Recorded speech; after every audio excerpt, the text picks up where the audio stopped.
얼마 전 DP에 이어서 넷플릭스 드라마 오징어 게임이 추석 연휴 기간 큰 인기를 끌었습니다. 최종 상금 456억 원을 위해서 목숨을 걸고 벌이는 서바이벌 게임이 주 내용인데 우리나라뿐 아니라 미국 넷플릭스 시장에서도 한국 컨텐츠 최초로 1위를 차지하면서 인기몰이를 이어가고 있습니다. 오징어 게임의 인기 비결은 무엇인지 김원식 문화평론가와 함께 이야기 나눠보겠습니다. 어서 오세요. 오십시오. 네, 안녕하십니까. 안녕하십니까. 오징어 게임이 미국 넷플릭스에서도 1위를 했고요. 다른 나라에서도 넷플릭스 드라마로는 1위를 차지했더라고요. 네, 그렇습니다. 사실은 이렇게까지 인기를 끌 줄은 아무도 예상을 못했다고 볼 수가 있겠고요. 전문가들 사이에서도 좀 이견이 있었습니다. 왜냐하면 예고편만 보면 굉장히 재미인 것처럼 보이지만 예고편이 너무 재미있게 보면은 사실은 내용이 별거 없다라는 인식들이 많이 있었고 저도 사실 기대를 많이 하지 않았습니다. 근데 오랜만에 약간 밤을 꼴딱 새는 그런 형태로 보게 만들었는데요. 원래 장르물 중에서도 이 생존 게임은 욕하면서도 불편함이 있음에도 불구하고 보게 만드는 그런 요소가 있기 때문에 이런 점들이 크게 작용한 듯 싶습니다. 좀 잔혹하기도 했거든요. 그런데도 이렇게 인기를 끌 수 있었다는 건 그 장르 때문일까요? 네, 일단 생존 게임 같은 경우는 보편적으로 동서양은 막론하고 인기가 있는데 우리한테는 좀 낯선 그런 장르라고 볼 수가 있는 것이죠. 물론 이제 잔인한 장면이 있지만은 그걸 현실에 적용을 했을 때 약간 우리의 어떤 생활상 현실 세계를 되짚어 볼 수 있는 요소가 있지 않겠는가라는 생각이 들게 되는 것이고요. 특히 이 참가자들이 주로 신용불량자들, 부채가 많은 사람들입니다. 그러다 보니까 지금 우리 사회를 되짚어 봤을 때 개인 부채 문제가 굉장히 심각하거든요. 그런 점에서 남다른 이야기가 아니고 감정이입을 해 볼 수 있는 여지가 많았기 때문에 좀 더 장르물의 고유했던 특징도 있었지만은 우리 사회의 어떤 특수한 현실들이 반영이 됨으로써 특히 추석 기간에 많은 이제 영향을 받았지 않았나 이렇게 생각이 들고요. 사실 현명한 혹은 영리한 전략도 있었어요. 왜냐하면 추석 연휴에 지금 비대면 상황 속에서 집에다 집콕하고 계시거든요. 그런 상황 속에서 지상파 방송 같은 경우는 볼만한 게 많지 않아요. 그런 상황 속에서 추석 즈음에 개봉을 하니까 개봉했다는 것은 좀 다른 말씀이지만 이제 공개를 하니까 결과적으로는 추석 기간에 집콕하시면서 많이 보게 만든 일종의 요즘 말로 얘기하면은 정주행을 하게 된 그런 상황 속에서 화제가 좀 더 많이 되지 않았나 싶습니다. 네, 이 드라마를 보신 분들도 있겠습니다만 못 보신 시청자들을 위해서 간단하게 이 드라마가 어떤 드라마인지 좀 소개해 주실래요? 네, 일단은 생존 게임 같은 경우 상금이 걸려 있습니다. 456억 원인데 한 사람당 1억 원에 해당이 되는 거라고 볼 수가 있겠습니다. 그럼 도전자가 456명. 56명입니다. 그중에 한 명이 차지를 하게 되는 것이기 때문에 그냥 보편적으로 456억을 누가 차지할까 이런 궁금증이 있게 되는 건데 그 과정에서 굉장히 잔인하게 펼쳐지는데 그 게임의 방식이 포커라든지 도박 게임은 있었지만 우리 전통놀이가 등장한 경우는 드물었거든요.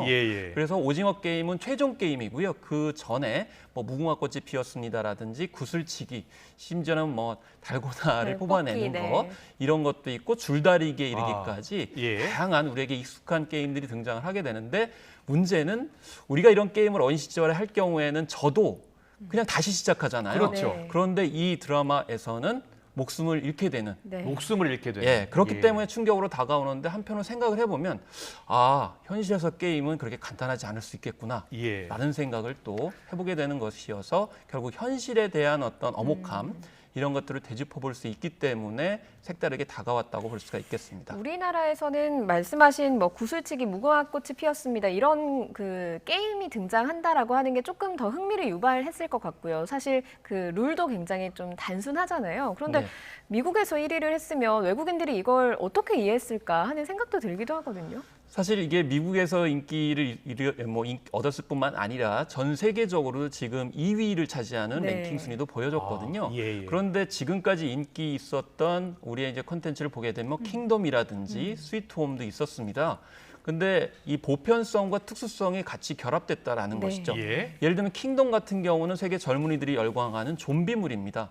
스위트홈 같은 경우에도 괴물이 등장한 일종의 크리처물이라고 볼 수가 있는 것이죠. 그런데 이 킹덤도 조선시대를 배경으로 해서 색다른 좀비물을 보여주었고 또 스위트홈 같은 경우에도 우리만의 어떤 크리처 괴물이 등장하기 때문에 열광을 했습니다. 마찬가지로 오징어 게임 같은 경우 생존 게임이긴 하지만 잘 들어보지 못한 게임이 등장을 하거든요. 그래서 익숙하지만 잘 들어보지 못해서 약간 모호한데 흥미있게 전개가 되고요. 특히 게임의 요소는 사실 명확하게 생존 게임과 연결이 되면 쉽게 다 이해를 할 수가 있기 그렇군요. 때문에 네. 그런 점에서 오징어 게임이라고 하는 그런 드라마가 장르적으로 잘 선택을 했고 우리만의 특성을 부여하게 되면서 익숙하지만 색다르기 때문에 세계인들한테 호평을 받았다 이렇게 볼 수가 있는 것이죠. 예를 들어서 뭐 구슬치기라든지 줄다리기는 게임 방식을 이해하기 쉽지만 오징어 게임은 상당히 어렵잖아요. 네. 예. 그런데 그 오징어 게임을 특별한 설명 없이 바로 영화 줄거리를 진행하더라고요. 그걸 네. 외국 시청자들이 이해를 할 수 있을까 이런 생각도 들더라고요. 사실 이제 보신 분들은 아시겠지만 오징어 게임이 굉장히 중요한 마지막 단계인데요. 예. 사실 우리나라에서도 지역별로 좀 다릅니다. 그래서 맨 처음에 그렇습니까? 가위바위보를 해가지고 승자 패자를 이렇게 나눈 다음에 예. 머리 부분에 승자가 있고 다만 핸디캡을 줘가지고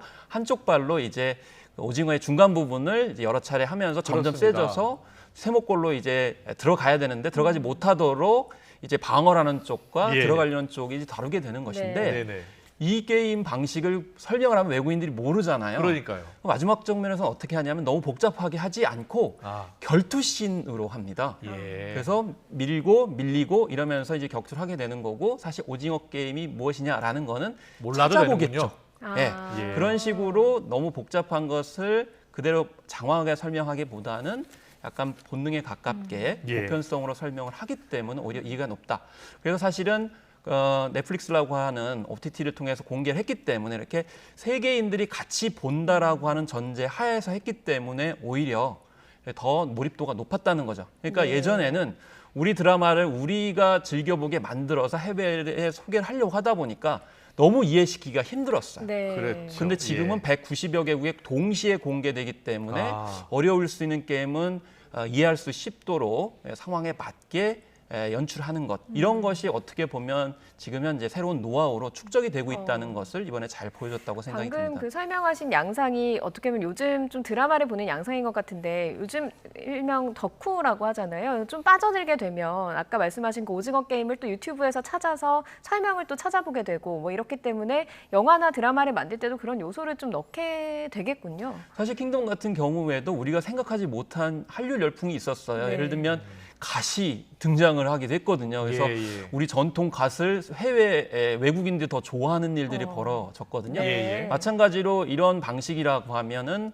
오징어 게임에 나왔던 우리 전통 놀이가 해외에서도 이제 열풍을 일으키게 되는 것이고 네. 그래서 사실 드라마가 이제는 우리의 문화 요소를 또 문화적인 어떤 측면들을 세계에 선보이게 되는 그런 매개, 창구 역할을 할 수 있다는 점을 봤습니다. 그렇기 때문에 전통적인 어떤 그런 요소를 하더라도 지금 현재 세계인들이 관심 있는 장르와 분야와 결합시킨다고 하려면 얼마든지 우리의 어떤 콘텐츠라든지 전통 문화들조차도 함께 공유할 수 있는 그런 토대가 될 수 있다고 볼 수 네. 있습니다. 네. 이번 연휴 기간 워낙 인기를 끌다 보니까 온라인상에서도 여러 패러디가 나와서 화제가 됐더라고요. 네, 그렇습니다. 그래서 뭐 정영진 부회장이 뭐 직소라고 하는 단어를 언급했는데 이게 영화 소우의 주인공이에요. 네. 예. 살려내라 이렇게 얘기했는데 댓글을 보니까 재밌는 게 있더라고요. 직접 한번 이 오징어 게임을 해봐라 이렇게 얘기를 했는데 사실 현실에서 하면 이건 범죄이기 때문에 그렇죠. 하면 안 됩니다. 예, 예. 또 뭐 정치인 같은 경우 포스터에다가 뭐 얼마씩 주겠다 이렇게 얘기를 하더라고요. 근데 제가 봤을 때는 좀 맥락이 잘못된 것 같아요.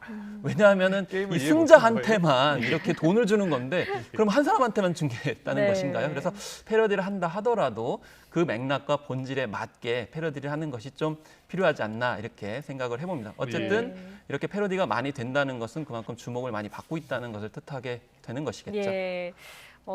자랑스러운 뭐 지금 우리 K 콘텐츠라고 할 수 있을 것 같은데 최근에 상당히 뭐 방금 말씀하신 킹덤이라든가 뭐 승리호도 그렇고요. DP도 그렇고 너무 인기를 많이 끌고 있거든요. 어떤 비결이 좀 숨어 있겠습니까? 일단 우리나라의 어떤 특징이라고 볼 수가 있겠는데 동서양이 만나는 접점이거든요. 그래서 예. 앞서 말씀드린 것에 이어서 말씀을 드리면은 약간 이 장르물 같은 경우는 서구에서 어떤 객관적인 요소, 냉철하고 합리적으로 접근하는 경우가 많습니다. 네. 그러다 보니까 사실 문화 콘텐츠는 감성적으로 접근을 많이 하거든요. 그래서 킹덤이나 승리호나 DP의 공통적인 특징은 뭐냐면 굉장히 애잔한 감성을 자극하는 내용들이 상당히 많습니다. 그게 가족일 수도 있고요, 우정일 수도 있고, 심지어는 공동체에 대한 사랑 이런 것을 같이 결합을 시키는 것이죠.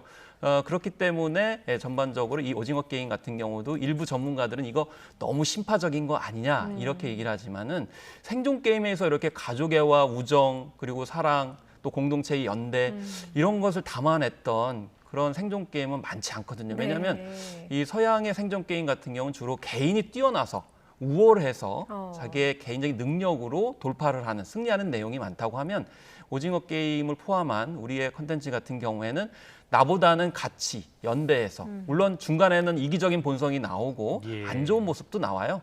그렇지만은 결국에는 약자, 선한 사람들이 이길 것이다라고 하는 그런 감성적인 희망 메시지들이 많이 들어있기 때문에 그런 점들이 아마 뭐 코로나19 상황 속에서 안 좋은 상황임에도 불구하고 미래의 희망적인 내용들을 지향하고 있기 때문에 아무래도 대안적으로 인기를 혹은 주목을 받고 있지 않나 이렇게 생각을 해봅니다. 네. 알겠습니다.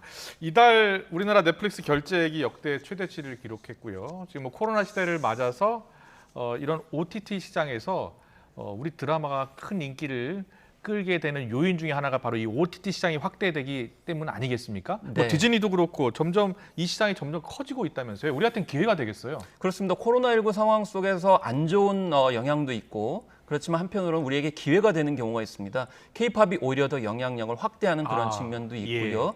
비대면 상황 속에서 콘텐츠로 대리 충족을 하기 때문에 오히려 기회가 되고 있는 건데 이미 이제 예전 같으면 드라마를 만들어가지고 굉장히 수출하기가 어려웠습니다. 그랬죠. 우리가 유통구조를 가지고 있지 못하기 때문에 심지어는 미국이나 일본에 의존한 경우가 있었는데 이제는 우리 콘텐츠를 가지고 바로 전 세계인들과 이제 닿을 수 있는 접점들이 바로 OTT에 있다라는 것이고요. 그런 점에서 새로운 가능성을 보여준 것이 코로나19 상황 속에서의 우리 콘텐츠의 새로운 가능성이다. 이렇게 볼 수 있는데 다만 새로운 OTT 강자들이 지금 나오고 있습니다. 넷플릭스 같은 경우도 그렇고 또 아까 말씀하신 디즈니 플러스 같은 경우는 마찬가지입니다. 특히 디즈니 플러스 같은 경우에는 되게 이제 아동 애니메이션을 생각을 하지만은 지금은 아동 애니메이션을 하더라도 전 세대가 다 볼 수 있는 가족 지향형 콘텐츠로 나오고 있거든요. 그렇기 때문에 우리도 이런 흐름들을 좀 잘 겨냥을 해서 거꾸로 우리만의 어떤 정서를 포함시키는 콘텐츠를 만드는 기회로 삼아야 될 필요성도 있다고 우리만의 보겠습니다. 플랫폼도 구축해야 될 것 같은데요. 네, 사실 우리나라 OTT 업체들 같은 경우에도 처음에는 개별적으로 접근을 했었어요. 네. 그렇지만 규모적인 측면에서 봤을 때는 우리가 대응할 수 없거든요. 그래서 요즘에는 연합하는 형태로 가고 있고요. 특히 장르적인 관점에서 봤을 때는 이 세계적으로는 해외 OTT들은 예능 프로그램에 좀 취약합니다. 왜냐하면 웃음 코드가 좀 약간 다르기 때문이고 그리고 로맨틱 코미디물 같은 경우에도 좀 힘들어합니다. 근데 특히 우리나라 같은 경우는 일본을 중심으로 해서 로맨틱 코미디 강국으로 돼 있거든요. 그렇기 때문에 우리나라 OTT 업체들이 연합을 해서 우리만의 강점을 가질 수 있는 콘텐츠를 만드는 것이 무엇보다도 이 OTT 시대에서 중요하다고 보겠습니다. 네, 알겠습니다. 오늘 말씀은 여기까지 듣겠습니다. 지금까지 김현식 문화평론가와 함께했습니다. 잘 들었습니다. 고맙습니다. 감사합니다.